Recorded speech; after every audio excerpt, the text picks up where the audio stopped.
আসসালামু আলাইকুম, সবাইকে স্বাগত জানাচ্ছি আমাদের হাতে থাকা সর্বশেষ বাংলা সংবাদে। আপনাদের সাথে আছি আমি আফনান করিম। শুরুতেই সংবাদ শিরোনাম। সাবেক তথ্য প্রতিমন্ত্রী মোহাম্মদ আরাফাতকে আটক। ঢাকা মহানগর পুলিশের ৪৬ কর্মকর্তাকে বদলি। পোশাক শ্রমিক রুবেল হত্যার অভিযোগে সাবেক মন্ত্রী রাশেদ খান মেননকে ১০ দিনের রিমান্ডে চায় পুলিশ। রোকেয়া প্রাচীর বিরুদ্ধে মামলার আবেদন খারিজ। প্রধান উপদেষ্টার সঙ্গে পাকিস্তানের রাশিয়ার হাইকমিশনারের সাক্ষাৎ। এবং সর্বশেষে বন্ধুত্ব চাইলে শেখ হাসিনাকে দ্রুত বাংলাদেশে ফেরত পাঠান, ভারতকে হুঁশিয়ার করলেন মেজর হাফিজ। সাবেক তথ্য প্রতিমন্ত্রী মোহাম্মদ আরাফাত আটক হয়েছেন। মঙ্গলবার তাকে গুলশান থেকে আটক করা হয় বলে ডিএমপির একটি বিশেষ সূত্রে জানা গেছে। সাম্প্রতিক বৈষম্যবিরোধী ছাত্র আন্দোলন চলাকালে কবি নজরুল সরকারি কলেজের শিক্ষার্থী তাহিদুল ইসলাম নিহতের ঘটনায় সাবেক প্রধানমন্ত্রী শেখ হাসিনা সহ অন্য ৪৭ জনের সঙ্গে মোহাম্মদ আলী আরাফাতও আসামি। এছাড়াও একই রকম আরও কয়েকটি মামলাতেও অন্যান্যদের সঙ্গে তাকে আসামি করা হয়েছে। অনেকটা প্রতিদ্বন্দ্বিতা ছাড়াই নৌকার প্রার্থী হিসেবে জয়ী হন তিনি। পরে তিনি শেখ হাসিনার নতুন মন্ত্রিসভায় প্রতিমন্ত্রী হিসেবে শপথ নেন।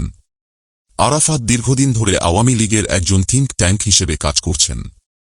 মোহাম্মদ আলী আরাফাত একজন শিক্ষাবিদ। তিনি কানাডিয়ান ইউনিভার্সিটি অব বাংলাদেশের স্ট্র্যাটেজিক ম্যানেজমেন্ট ও নীতি বিভাগের অধ্যাপক এবং সুচিন্তা ফাউন্ডেশনের চেয়ারম্যান।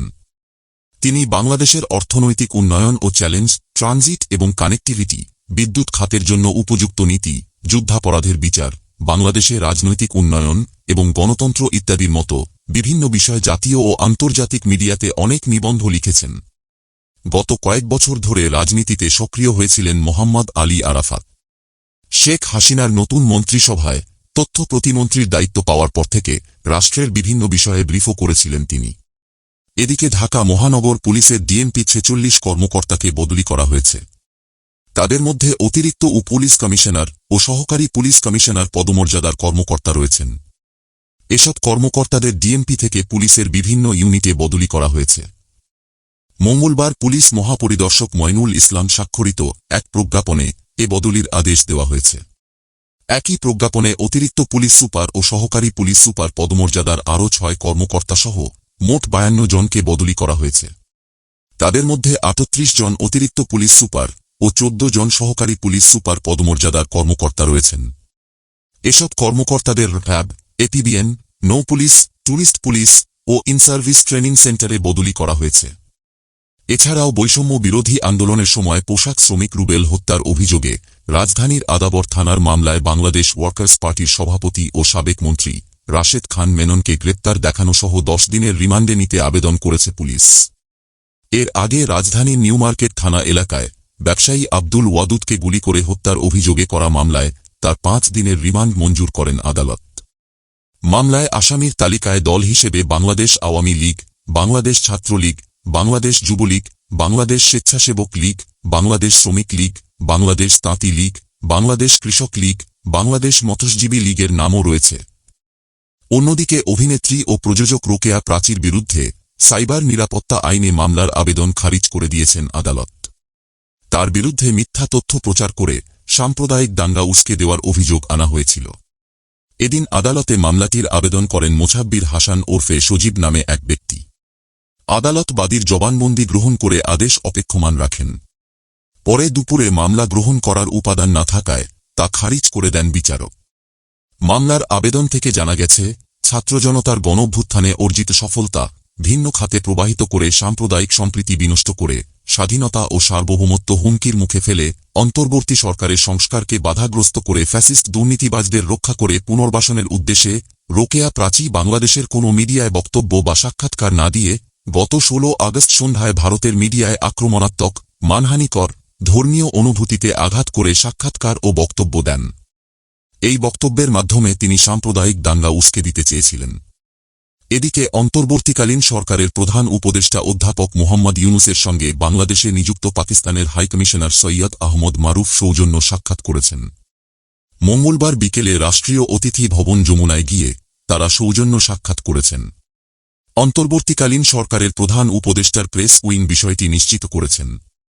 এদিন প্রধান উপদেষ্টা অধ্যাপক ড মোহাম্মদ ইউনূসের সঙ্গে সৌজন্য সাক্ষাৎ করেছেন বাংলাদেশে নিযুক্ত রাশিয়ার রাষ্ট্রদূত আলেকজান্ডার ভিকেন্টিয়েভিচ মান্টিস্কি।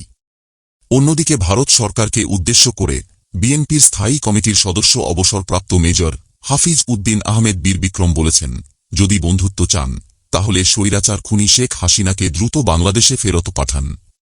প্রতিবেশী দেশের মধ্যে তারা এতদিন ক্ষমতায় ছিল, বাংলাদেশকে পুলিশি রাষ্ট্রে পরিণত করেছিল বলেও মন্তব্য করেন।